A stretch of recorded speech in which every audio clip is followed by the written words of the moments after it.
किसी गरीब व्यक्ति ने ईश्वर से कहा कि हे प्रभु, सभी को सुख देने की क्षमता भले ही आपके हाथ में ना हो, लेकिन किसी को दुख ना पहुंचे ये तो आपके हाथ में ही है। किसी के कहने से यदि अच्छा या बुरा होने लगे तो ये संसार या तो स्वर्ग बन जाए या पूरी तरह से नर्क।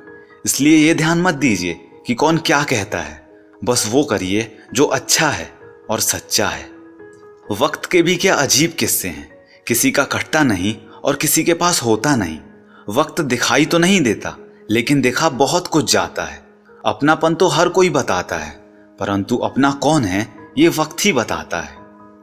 अपने लफ्ज़ों का इस्तेमाल कभी भी हिफाजत से कीजिएगा, क्योंकि ये आपकी परवरिश का बेहतरीन सबूत होते हैं। एक अच्छा रिश्ता हमेशा हवा की तरह होना चाहिए, खामोश मगर आसपास। कड़वी मगर सच्ची बात है कि जब खुद को चोट लगती है, दूसरों की चोट भी तभी दिखाई देती है। रिश्तों की खूबसूरती कुछ इस कदर है कि जैसे पत्थर तभी तक सलामत है जब तक वो पर्वत से जुड़ा है, पत्ता तभी तक सलामत है जब तक कि वो पेड़ से जुड़ा है, इंसान भी तभी तक सलामत है जब तक कि वो परिवार से जुड़ा है।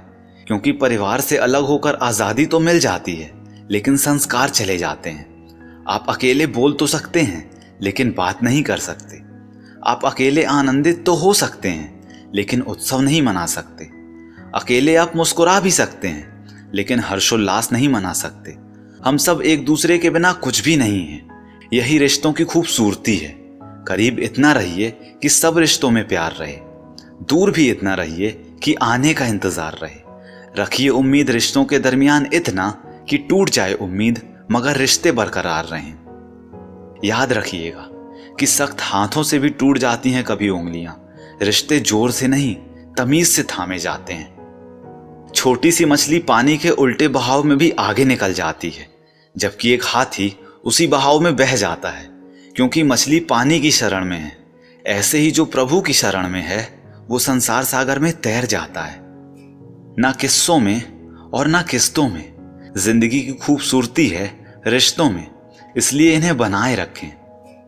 जिंदगी एक अभिलाषा है, क्या गजब इसकी परिभाषा है। जिंदगी क्या है मत पूछिए, संवर गई तो तकदीर और बिखर गई तो तमाशा है।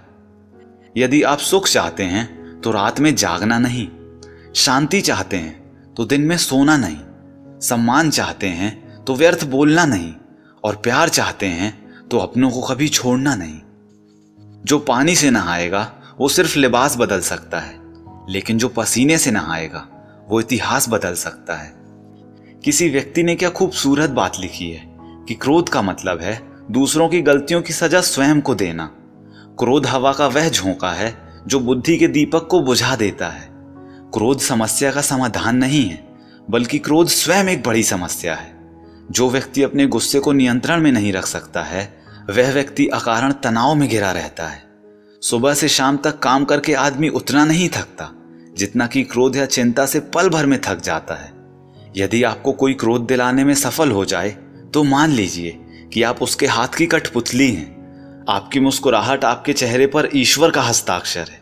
उसको क्रोध करके मिटाने की अथवा आंसुओं से धोने की कोशिश ना करें।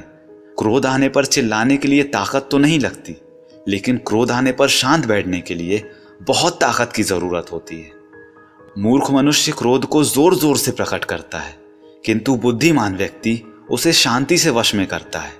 अतः क्रोध को जीतने में मौन सबसे अधिक सहायक है। आप जानते नहीं हैं कि क्रोध का अपना पूरा खानदान है।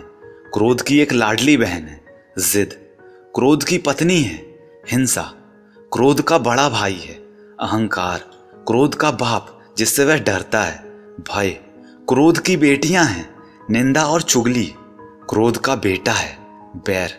इस खानदान की नकचड़ी बहू भी है ईर्ष्या, क्रोध की पोती है घृणा, इसकी मां भी है उपेक्षा।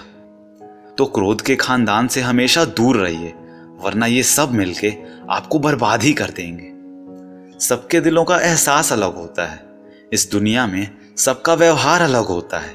आंखें तो सबकी एक ही जैसी होती हैं, पर सबका देखने का अंदाज अलग होता है। तो दोस्तों, उम्मीद करता हूं ये सभी कोट्स आपको पसंद आए होंगे। अगर ऐसा है तो इस वीडियो को लाइक कीजिए, अपने दोस्तों के साथ और भाई बहनों के साथ इस वीडियो को शेयर कीजिए, क्योंकि अच्छा बांटेंगे तभी तो अच्छा काटेंगे। और एक बात हमेशा बोलते रहिए कि जो होगा जूम करके देखा जाएगा।